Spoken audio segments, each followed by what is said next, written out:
Tiniyak ng Department of Foreign Affairs na nakahanda na ang ating mga kababayan sa Gaza para lumikas sa oras na magbukas ang Rafah Crossing. Si Joshua Garcia sa sentro ng Balita Live. Audrey, naghihintay pa rin ng update ang Department of Foreign Affairs mula sa Israeli government ukol sa proseso ng pagbukas ng border sa Egypt para nga makatawid yung ating mga kababayan na kasalukuyan pa rin naiipit sa sigalot sa pagitan ng Israel at Gaza. Audrey, pero ayon sa DFA sa kanilang pagkipag-ugnayan sa Israeli government, anumang araw mula ngayon ay maaari magbukas ang Rafah Crossing at ang mahalagaan nila ay handa ang mga kababayan anumang oras na payagan na ang mga ito na makatawid. Kaugnay nito, ayon kay DFA Undersecretary Eduardo de Vega, wala pang kasunduan na papayagang makaalis ng Gaza ang kahit na sinong Palestino, maliban sa mga anak na may magulang ring Pilipino at may sapat na dokumento o may dual citizenship. Ang sabi ng Israel, walang Palestinian bibigyan ng authority lumabas ng Gaza. At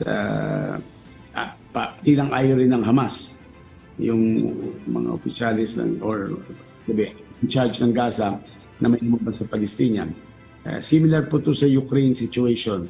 Sa Ukraine, nung sinubukan ng mga Pilipina umalis, okay, pwede sila umalis, pero yung mga asawa nila naiwan. Kaya may mga Pilipina na iwan na lang sa Ukraine. Ganun din ang maaaring mangyari ngayon. Kahit ba alert level 4, hindi natin makakailang kunin sa pilitan. Audrey, nakahanda na rin naman ang mga bus na inarkila ng Embahada ng Cairo para isakay ang mga tatawid na Pilipino oras na magbukas na nga ang Rafah Crossing. Ayon kay De Vega, hindi man ganun kaayos ang kalagayan ng mga nasa border ngayon ng Gaza ay tiniyak naman nito na ligtas ang mga Pilipino sa kasalukuyan.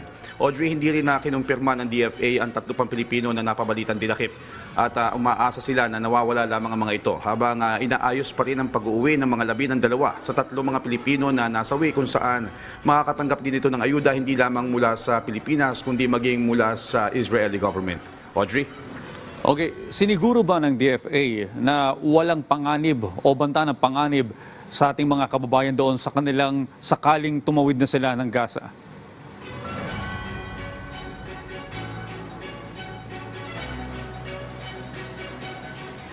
Yes, Audrey, siya sa mga tiniyak ni De Vega kanina sa Bagong Pilipinas ngayon sa interview niya.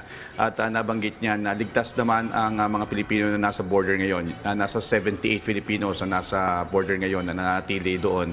At ayon kay De Vega, kung meron man, although wala naman napabalita na natitira pa sa bahagi ng Northern Gaza at city ng Gaza, ay kung meron mga Pilipino doon, ay inaabisuhan na nila itong umalis. Pero sa mga Pilipino na nasa border ngayon, ay kinumpirma naman ito ni De Vega na ligtas sila.